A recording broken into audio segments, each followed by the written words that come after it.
Bonjour tout le monde, je m'appelle Lanette, je suis la créatrice de ce programme. Dans la planification, je propose quelques mini-leçons et j'aimerais vous démontrer un peu comment moi je la pratique ou les pratiques.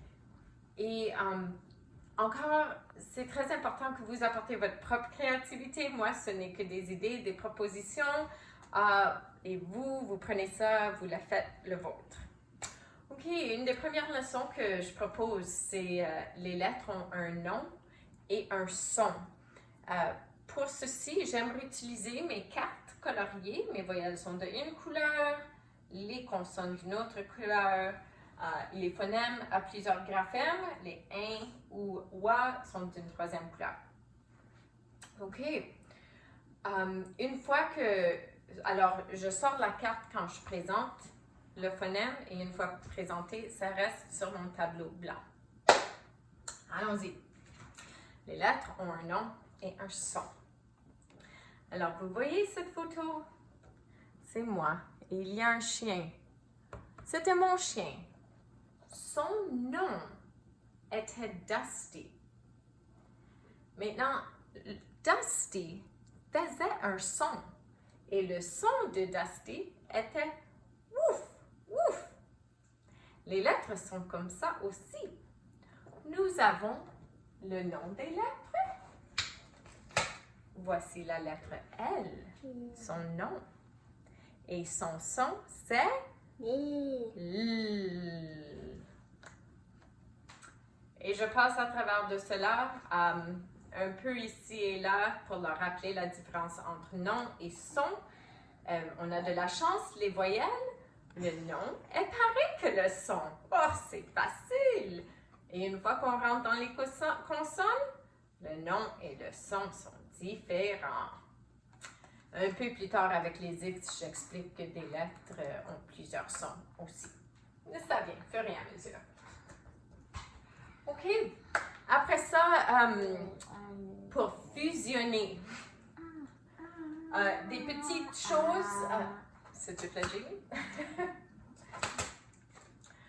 J'essaie d'indiquer la première lettre, soit en la mettant plus par en avant, ou en la gigotant un peu, ou comme on commence par ceci. Alors, voici L, A, L, A, La, La, La,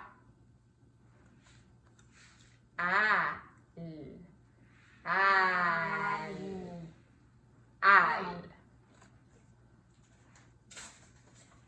Et là, je les mets au tableau pour rester au tableau.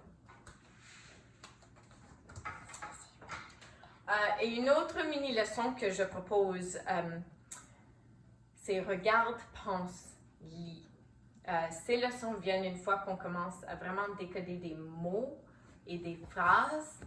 Et après qu'ils ont vu quelques phonèmes à double ou triple graphème, et après qu'ils ont vu quelques règles de lecture. Alors, voici une phrase. Je l'écris sur le tableau avec mon marqueur. On ne va pas lire la phrase. Nous allons regarder, penser et ensuite lire pour madame. Regarde, pense. Alors, on regarde. Je vois A-N-A, mais il y a une voyelle après le N. Le son.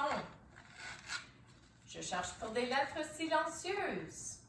Jamie, est-ce que tu vois une lettre silencieuse à quelque part? E. Il y a un E. Ah, mais ce E, nous le disons.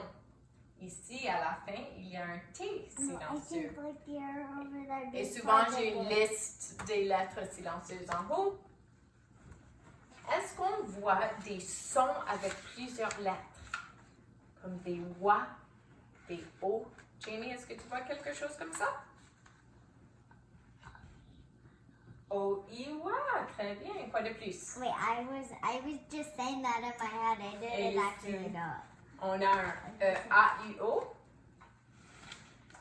Et parfois, j'indique que c'est un silencieux dans un mot. Ça dépend de comment vous l'enseignez.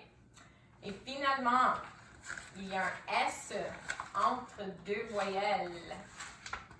Et nous regardons ici. O, E, qui fait le son. So, maintenant qu'on a regardé et pensé, on va aussi pratiquer dans la tête avec pense.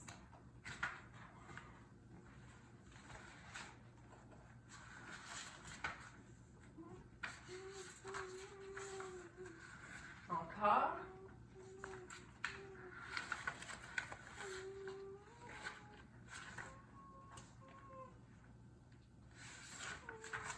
Et maintenant, nous lisons ensemble. 1, 2, 3. L'animal rose boit de l'eau. Je trouve que c'est une façon super de, donner l'occasion au plus fort d'indiquer des choses dans la phrase qu'ils peuvent voir et de permettre aux ceux qui travaillent encore un peu pour se rendre à avoir des choses dans la phrase que peut-être ils n'ont pas lues. Et voilà, j'espère que ça vous aide un peu à comprendre mes propositions. Bon enseignement!